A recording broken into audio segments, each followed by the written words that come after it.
लेकिन अगर मैं फायर एंड इमरजेंसी डिपार्टमेंट का रिस्पांस बताऊं, इट इज़ वेरी फास्ट। जो ही आप हमें कॉल करेंगे तो इमीडिएटली विद इन 1 मिनट हमारी गाड़ी स्टेशन से बाहर आती है। लोगों के लिए ये सिंपल एडवाइजरी है कि आप जो भी हीटिंग गैजेट्स जिनकी वजह से ज़्यादा फायर इंसिडेंट्स होते हैं, आप स्टैंडर्ड इक्विपमेंट्स ही बाजार से प्रोक्योर करें, सब स्टैंडर्ड इक्विपमेंट से परहेज़ करें।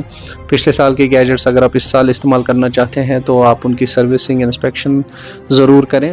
हीटिंग के लिए जब आप इस LPG बुखारी का इस्तेमाल करें तो वेंटिलेशन का ध्यान रखें, और जो भी आपके कंबस्टिबल मटेरियल्स जनरली हम एटिक वगैरह में स्टोर करते हैं, कांगड़ी के लिए चारकोल भी एटिक में प्रिपेयर किया जाता है, तो वैसी प्रैक्टिस से परहेज़ करें। वादी कश्मीर में सर्दी के महीनों में काफ़ी ज़्यादा फायर इंसिडेंट्स देखने को मिल रहे हैं। इसी सिलसिले में हमारे साथ बात करने के लिए मौजूद हैं assistant director fire and emergency services के आकिब हुसैन मीर साहब। आइए इनसे बात करते हैं और जानने की कोशिश करेंगे कि आखिर इसकी वजूहात क्या है। तो सर, पहले तो बहुत शुक्रिया, आपने हमें अपना प्रोग्राम में मदद करने के लिए बहुत बहुत शुक्रिया। सर, मुझे बताइए कि सर्दी के महीनों में आखिर क्यों ज़्यादा रिस्क होती हैं, मतलब इसकी क्या वजूहत है? बिल्कुल, हम हमेशा जब भी मौसम सरमा आता है फायर इंसिडेंट्स काफ़ी ज़्यादा देखते हैं, खासकर कश्मीर रीजन में। और इसका रीज़न जो है मैं ये समझता हूँ कि हम विंटर में ऐसे जो हीटिंग गैजेट्स का एक्सेसिव इस्तेमाल करते हैं जो कि हम समर में नहीं करते हैं, जिनकी वजह से जो है फायर रिस्क काफ़ी ज़्यादा बढ़ जाता है। खासकर जब हम ऐसे गैजेट्स बाज़ार से प्रोक्योर करते हैं जो कि सब स्टैंडर्ड होते हैं, जो कि जिन पे ऐसे मार्क नहीं होता है, क्योंकि ऐसे मार्क होने का मतलब ये है कि वो उसने सारे क्वालिटी टेस्ट जो है वो पास किए होते हैं। उसके बाद जो हमारी वायरिंग्स वगैरह है, हमारी वायरिंग पुरानी, वीक या सब स्टैंडर्ड होने की वजह से जो है इतना लोड झेल नहीं पाते हैं जितना हम विंटर में अपने सर्किट्स को ओवरलोड करते हैं, जिस वजह से जो है काफ़ी ज़्यादा फायर इंसिडेंट्स होते हैं। और अगर हम कंस्ट्रक्शन की बात करें, हम अपनी कंस्ट्रक्शंस में काफ़ी ज़्यादा लकड़ी इस्तेमाल करते हैं, in the shape of panelling, in the shape of खतमबंद, in the shape of wooden truss. तो ये सारी लकड़ी जो है विंटर में ड्राई मौसम के चलते काफ़ी सूख जाती है, और ये काफ़ी हद तक जो है कंबस्टिबल बन जाती है। तो इंस्टेंटली जब ऐसे गैजेट्स में लापरवाही होती है, शॉर्ट सर्किट होता है, ओवरलोडिंग होती है, तो ये स्ट्रक्चर जल्दी आग पकड़ लेते हैं। और अगर वहाँ पे फायर गैप्स नहीं हो तो फ़ौरन ये 3, 4, 5, 6 स्ट्रक्चर्स को इन्वॉल्व करती हैं। तो लोगों से ये रिक्वेस्ट रहेगी कि आप जब भी ऐसे गैजेट्स बाजार से प्रोक्योर करें, स्टैंडर्ड इक्विपमेंट्स ही प्रोक्योर करें। और अगर आपके पास पुराने गैजेट्स हैं, उनकी सर्विसिंग इंस्पेक्शंस को यकीनी बनाएं, और अपने घरों का इलेक्ट्रिकल ऑडिट कराएं, क्योंकि हमें ये भी चेक करना है कि हमारी वायरिंग्स, हमारी सर्किट ब्रेकर्स या हमारा जितना भी इलेक्ट्रिकल सिस्टम घर पे लगा हुआ है जिनके कारण ये शॉर्ट सर्किट या ओवरलोडिंग होती है, इलेक्ट्रिकल ऑडिट के थ्रू ही हम ये पता कर सकते हैं कि हमारे लूप होल्स कहाँ पे हैं, so that we can address them. Sir, मुझे बताइए कि अभी तक कोई अवेयरनेस प्रोग्राम हुआ इस पे, और अगर हुआ तो उससे क्या कुछ चेंज जो है दिखने को मिलता है? देखिए, अवेयरनेस प्रोग्राम्स 2022 से पहले भी डिपार्टमेंट करता था, but it's only after our director sir joined this department, Shri Alok Kumar, हमने अवेयरनेस प्रोग्राम्स की फ्रीक्वेंसी को काफ़ी हद तक बढ़ाया। लास्ट ईयर से भी हमने फायर अवेयरनेस प्रोग्राम्स को काफ़ी हद तक जो है इंक्रीज़ किया। इन स्कूल, कॉलेज, हॉस्पिटल्स, हर जगह हम अवेयरनेस प्रोग्राम्स करा रहे हैं।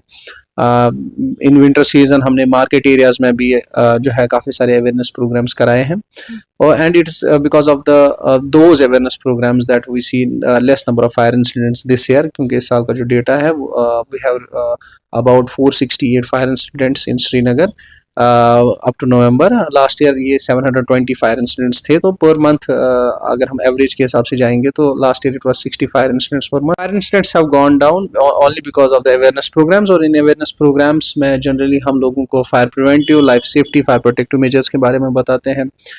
जो कॉमन हाउस होल्ड फायर्स होते हैं जो कि LPG के कारण होते हैं, इलेक्ट्रिक शॉर्ट सर्किट के कारण होते हैं, उन चीज़ों के बारे में लोगों को बताया जाता है। एक एक्सटिंग्विशर जो है, हमें कौन से टाइप का एक्सटिंग्विशर अपने घर में रखना चाहिए, या किसी भी ऑक्यूपेंसी में क्या जो फायर सेफ्टी मेजर्स हमारे पास होने चाहिए, उन चीज़ों के बारे में बताया जाता है। तो ओवरऑल मैं समझता हूँ कि ये इन्हीं अवेयरनेस प्रोग्राम्स की वजह से ही जो है इस साल हमने थोड़े फायर इंसिडेंट्स कम देखे। कई लोगों की शिकायत है कि अगर जब आग लग जाती है तो फायर सर्विस जो है वो जल्दी नहीं आते हैं, तो इसको आप किस हवाले से देखते हैं? देखिए, फायर एंड इमरजेंसी सर्विसेज जो है, हमारा एक जो फायर स्टेशन है वो उसको एक एरिया कैटर करना होता है रादर देन सिंगल ऑक्यूपेंसी। तो जब कहीं से फायर कॉल आती है उनको किसी डिस्टेंस के तहत वहाँ पहुँचना पड़ता है। सो हमारा जो रिस्पॉन्स है ये काफ़ी फास्ट है। जो है हमारी कॉल सेंट्रलाइज्ड कंट्रोल रूम में जाती है, तो वहाँ पे हम नियरेस्ट फायर स्टेशन को मोबिलाइज करते हैं। तो हमारा turn out time less than 1 minute का होता है। तो हमारी गाड़ी मैन एंड मशीनरी स्टेशन से 1 मिनट के अंदर अंदर निकलती है। लेकिन जब हम रास्ते में होते हैं वहाँ पे ट्रैफिक कंजेशंस हो सकती है, स्पॉट पे हम पहुंचेंगे तो वहाँ पे रॉन्ग पार्किंग्स हो सकती है। उसके लिए हम लोगों से बार बार रिक्वेस्ट करते हैं आप फायर टेंडर को रास्ता दे, रॉन्ग पार्किंग से परहेज करें। तो वहाँ पे थोड़ा टाइम लगने की गुंजाइश है based on the traffic congestions कितना है या रॉन्ग पार्किंग्स लोगों ने कितनी की हुई है। लेकिन अगर मैं फायर इमरजेंसीज डिपार्टमेंट का रिस्पांस बताऊं, इट इज़ वेरी फास्ट। जो है आप हमें कॉल करेंगे तो इमीडिएटली विद इन 1 मिनट हमारी गाड़ी स्टेशन से बाहर आती है। जी, तो अब आखिर में लोगों को क्या एडवाइस देना चाहते हैं? देखिए, हमने रिसेंटली एक एडवाइजरी भी इशू की थी डायरेक्टरेट से भी और डिप्टी डायरेक्टर ऑफिस श्रीनगर से भी। लोगों के लिए ये सिंपल एडवाइजरी है कि आप जो भी हीटिंग गैजेट्स जिनकी वजह से ये ज़्यादा फायर इंसिडेंट्स होते हैं, आप स्टैंडर्ड इक्विपमेंट्स ही बाजार से प्रोक्योर करें, सब स्टैंडर्ड इक्विपमेंट से परहेज करें। पिछले साल के गैजेट्स अगर आप इस साल इस्तेमाल करना चाहते हैं तो आप उनकी सर्विसिंग इंस्पेक्शन ज़रूर करें। एलपीजी के कारण जितने भी फायर इंसिडेंट्स होते हैं, एलपीजी सिलेंडर्स को बल्क में स्टोर ना करें, किचन से बाहर ही ऐसे सिलेंडर्स को रखें। हीटिंग के लिए जब आप एलपीजी बुखारी का इस्तेमाल करें तो वेंटिलेशन का ध्यान रखें। और जो भी आपके कंबस्टिबल मटेरियल्स जनरली हम एटिक वगैरह में स्टोर करते हैं, कांगड़ी के लिए चारकोल भी एटिक में प्रिपेयर किया जाता है, तो वैसी प्रैक्टिस से परहेज करें।